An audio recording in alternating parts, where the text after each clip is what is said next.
అందరికీ నమస్కారం. గత కొన్ని రోజులు బట్టి సోషల్ మీడియాలో, టీవీ ఛానల్స్‌లో, వార్తాపత్రికల్లో దుమ్ము దుమారం రేపుతున్నటువంటి వార్త. ఏపీ రాజకీయాల్లో కూడా చాలా చర్చనీయాంశంగా మారినటువంటి వార్త. ముంబై హీరోయిన్ కాతాంబరి జత్వాని. కాతాంబరి జత్వానిని 15 రోజుల పాటు నిర్బంధించి చిత్రహింసలు చేశారంటూ సోషల్ మీడియాలో మనం చాలా వార్తలు చూసాం.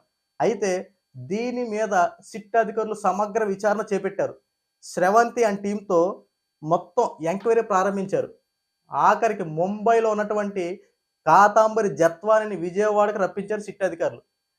విజయవాడకి రప్పించి ఎంక్వైరీ స్టార్ట్ చేశారు. అసలు ఏంటి కథ? నిన్ను 15 రోజుల పాటు నిర్బంధించడానికి గల కారణం ఏంటి? దీని వెనక ఎవరెవరు ఉన్నారు? నిన్ను ఎంక్వైరీస్ చేసినటువంటి ఐపీఎస్ అధికారులు ఎవరు?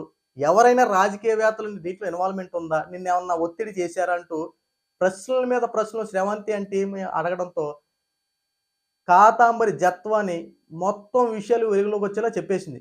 కొన్ని ఒళ్ళు గగురు పొడిచే విషయాలు కూడా రివీల్ చేసింది. అసలు ఏంటి కథ అంటే ఒక బడా పారిశ్రామికవేత్తని కాపాడడం కోసమే ఇదంతా జరిగింది. ఫిబ్రవరి 2, 2024 తారీఖున కాతాంబరి జత్వాని అరెస్ట్ అయింది. రిమాండ్‌కి తరలించారు. జైల్లో వేశారు. బెయిల్ మీద బయటకొచ్చిన విషయం అందరికీ తెలిసిందే. అయితే బెయిల్ మీద బయటకొచ్చిన తర్వాత 15 రోజులు ఎవ్వరికీ తెలియనివ్వకుండా ఈవిడ్ని నిర్బంధించేశారు. నిర్బంధించి చిత్రహింసలు చేశారు. మానసికంగా, శారీరకంగా చిత్రహింసలు చేశారంటూ స్వయంగా కాతాంబరి జత్వానియే ఈ రోజున మొత్తం పోలీసులకు పూసగుచ్చినట్టు చెప్పింది. ఒక బడా పారిశ్రామికవేత్తని కాపాడడం కోసమే నన్నిలా టార్గెట్ చేశారు. ఇందులో ప్రధానంగా ఎవరెవరు ఉన్నారంటే ముగ్గురు ఐపీఎస్ అధికారులు. ముగ్గురు ఐపీఎస్ అధికారులు న్యూడ్ కాల్స్ చేస్తూ, న్యూడ్ ఫోటోస్ పెడుతూ అసభ్యకరంగా నాతో ప్రవర్తించారు. మిస్‌బిహేవ్ చేశారు. ఇలాంటి వాళ్ళు మీరేం చేస్తారో మీరే ఎంక్వైరీలో మీకు మొత్తం విషయం చెప్తున్నా. ఇలాంటి వారికి తగిన శిక్ష పడేలా చేయండి. అంతేకాకుండా ఇందులో ఒక బడా రాజకీయవేత్త కూడా ఉన్నాడు. ఏపీకి సంబంధించిన ఒక కీలక నేత. ప్రభుత్వ ముఖ్య సలహాదారుడు. అప్పట్లో 2019 నుండి 2024 మధ్య కాలంలో ఉన్నటువంటి ప్రభుత్వ సలహాదారుడు మీకు అర్థమైపోయి ఉంటది ఎవరో. ఆ ప్రభుత్వ సలహాదారుడు కూడా దీంట్లో ఇన్వాల్వ్‌మెంట్ ఉంది. అతని వల్లే నాకు ఈ రోజు ఇంత పరిస్థితి రావడానికి గల ప్రధాన కారణం.